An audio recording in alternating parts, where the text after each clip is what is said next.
ये मज़ेदार सी चटनी आप भी बना सकते हैं। होटल की ये चटनी है भाई, हम लोग होटलों से खाना खाते हैं तो कहते हैं वाह चटनी कितनी मज़ेदार थी। तो आज मैं आपको चटनी बनाने का तरीका बताता हूँ कि जो कि होटल वाले, बारबेक्यू वाले और भी जितने के स्ट्रीट फूड के लोग हैं, वो असली जो प्रोफेशनल चटनी है वो कैसे बनाते हैं। इंशाल्लाह सारा कुछ मैं आपको बताऊंगा। आप लोग इसको सेव भी कर सकते हैं, आप 10 से 15 दिन इसको गर्मी के मौसम में फ्रीज कर सकते हैं।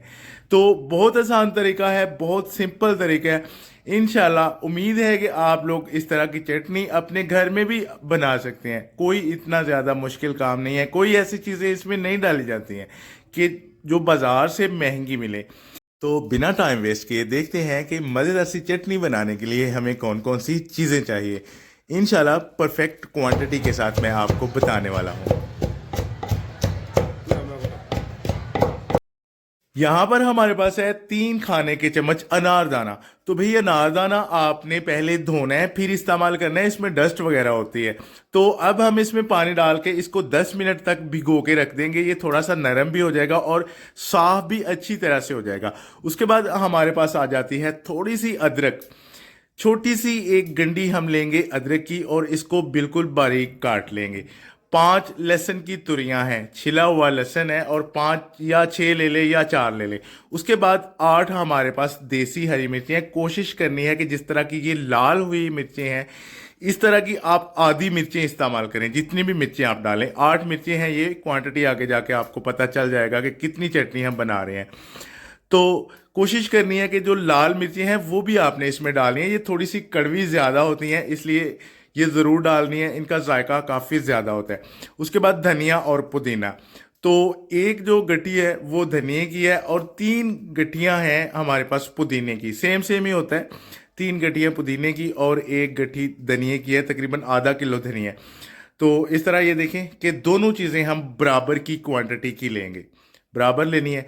उसके बाद ये सारी चीज़ें जो हैं अच्छी तरह से धोनी है। उसके बाद इसको बारीक सा काटना है, ये बाद में भी हम धोएंगे, पहले भी इनको धोना है। उसके बाद इस तरह इसको बारीक काटना है। बारीक काट के इसकी जो मोटी डंडियां होती हैं वो आपने अलग कर लेनी है, क्योंकि हमने इसको कुटना है।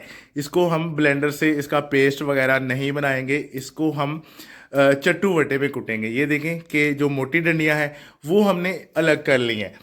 तो जो पुदीना है वो भी इसी तरह से ही बिल्कुल बारीक काटेंगे, उसके साथ भी मोटी डंडियां होती हैं वो भी हम अलग कर लेंगे। चट्टू वटे में ये कुटी नहीं जाती हैं, अगर ब्लेंडर मशीन के साथ आप इसका पेस्ट बनाएं तो उसमें भी ये डंडियां रह जाती हैं। तो इनको आप लोगों ने अलग कर लेना है। इसके ऊपर जो पत्तियां हैं पुदीने की वो आपने अलग कर लेनी है। सिर्फ और सिर्फ जो खाली डंडियां हैं वो ही आप लोगों ने वेस्ट करनी है। ये देखें। तो उसके बाद अच्छी तरह से इसको धोना है, धोकर फिर जनाब आपने इसकी चटनी बनानी है।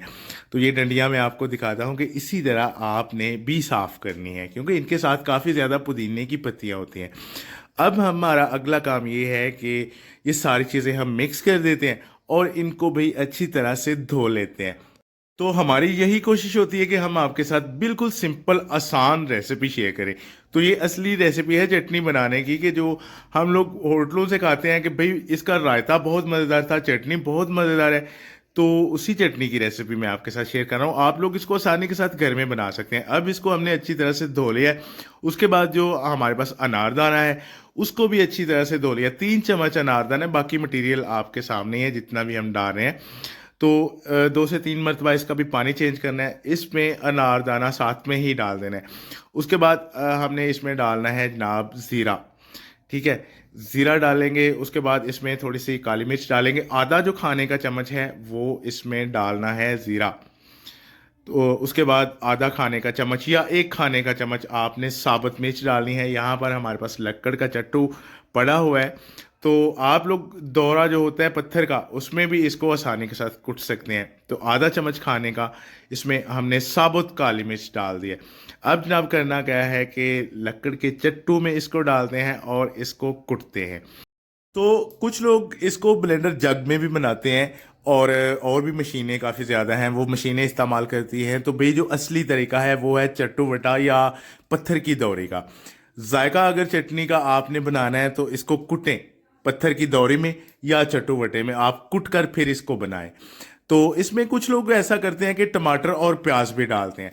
जिस चटनी में टमाटर और प्याज डाले होते हैं वो सेव नहीं होती है, वो सिर्फ फौरन से ही खाने के लिए अगर आपने बनानी है तो आप लोग इसमें एक आध टमाटर या थोड़ा सा प्याज डाल के इसको कूट सकते हैं, उससे जायका भी अच्छा होता है, लेकिन वो सेव नहीं की जा सकती। जिस तरह की ये चटनी आप 10 दिन, 5 दिन या 15 दिन इसको फ्रीज कर सकते हैं, फ्रीजर में रख सकते हैं, वो ऐसे नहीं होता। जिसमें प्याज और टमाटर डालें वो चटनी सेव नहीं होती है 2, 3, 4, 5 या 10 दिन के लिए, एक दिन भी वो सेव नहीं होती है। इसलिए आपने ये भी बात का ख्याल रखना है कि कुछ लोग कहते हैं कि इसमें प्याज और टमाटर डालें, भाई अगर वो डालने हैं उससे जायका अच्छा होता है तो चटनी आप उसी वक्त सर्व कर सकते हैं, मतलब खा लें। अगर आपने रखनी है कि इसको कल बना लेंगे या परसों, तो फिर प्याज और टमाटर जो है ये आपको मिस करना पड़ेगा। ये बात का भी आपने खास ख्याल रखना है। तो यहाँ पे एक चीज़ इसकी रह गई है, नमक। नमक हमने पहले नहीं डाला है, अब ये तकरीबन आधी तैयार हुई है। अब इसमें हमने एक खाने का चम्मच नमक डालना है। नमक यहाँ पे कम ही डालना है, इसलिए कि बाद में भी पूरा किया जा सकता है। अब इसको थोड़ा सा और कुटेंगे ताकि ये और बारीक हो जाए। आपने इसको बहुत ज़्यादा कुटना है, इसको बहुत ज़्यादा बारीक करना होता है, इसको दादड़ वगैरह या थोड़ा सा मोटा नहीं रखना, बिल्कुल बारीक इसको करना है। उसके बाद आपने जिस भी चीज़ में इसको डालना है वो डाल सकते हैं। तो चटनी यहाँ पे तैयार है। अब इसको हम निकालते हैं एक अलग बर्तन में, और फिर दही के साथ जो है इसका मैं आपको तरीका बताता हूँ कि जो होटल वाले लोग हैं वो कैसे बनाते हैं मज़ेदार सी चटनी। तो आप लोगों ने ये चटनी जो है ये ट्राई करनी है। उसके बाद आपने फिर मुझे कमेंट में बताना है कि भाई ये जायकादार बनी है या नहीं। उम्मीद है कि आप लोग जायकादार बना सकेंगे इंशाल्लाह। तो ये चटनी काफ़ी ज़्यादा है। आप लोग जो सालन वगैरह सर्व करते हैं उसके साथ भी ये खुशक ही रख सकते हैं, या आप घर में बनाते हैं रोटी के साथ ये खुशक भी इस्तेमाल कर सकते हैं बगैर दही के, बहुत ज़्यादा इसका जायका है। उसके बाद हमारे पास है आधा किलो दही। आधा किलो दही हम लेंगे, उसमें ये देखें कि ये खाने का चम्मच हम इस्तेमाल करेंगे। एक जो खाने का चम्मच है सही फुल साइज का, वो इसमें आपने चटनी का डालना है आधा किलो दही में, और अच्छे से इसको मिक्स कर लेना है। अच्छे से इसको मतलब फेंटा लगा ले या चम्मच के साथ ही मिक्स कर ले। दही मुलायम होना चाहिए। और ये एक खाने का चम्मच डालना है आपने। अगर स्पाइसी रखनी है कि भाई ये इसमें मिर्चें कम है स्पाइसी, तो ये जो चटनी है ये आप थोड़ी सी बढ़ा सकते हैं, आधा चम्मच या एक चम्मच। उसके बाद नमक चेक करेंगे, नमक इसका पूरा करके जो चटनी है ये तैयार है। तो जो हरी चटनी हमने बनाई है वो आपने इतनी बना के फ्रीज़र में रख लेनी है, जितनी जितनी आपको चाहिए आप लोगों ने इसको इस्तेमाल करते जाना है। ये होता है एक हरी चटनी बनाने का तरीकाकार। दही बल्ले वाले जो लोग हैं जिनके पास हरी चटनी होती है उनकी भी यही रेसिपी है। उसके बाद जो बारबेक्यू के साथ होती है उसकी भी यही रेसिपी है। उसके बाद जो होटल में रायता होता है उसकी भी यही रेसिपी है। मतलब जितने भी रेस्टोरेंट में चटनी रायता बनाया जाता है यही रेसिपी के साथ बनाया जाता है। तो इस तरह आप लोग इसको अलग खुशक भी जो है ये इस्तेमाल कर सकते हैं, खुशक का भी बहुत ज़्यादा जायका है। तो जनाब ये थी हमारी आज की रेसिपी अच्छी लगे तो आपने वीडियो को लाइक और शेयर करना है जिस तरह मैंने आपको बताया।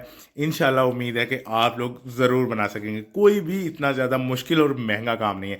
तो अपना बहुत सारा ख्याल रखिएगा, हमें भी दुआ में याद रखिएगा। मिलते हैं अगली वीडियो में, तब तक के लिए अल्लाह हाफिज़।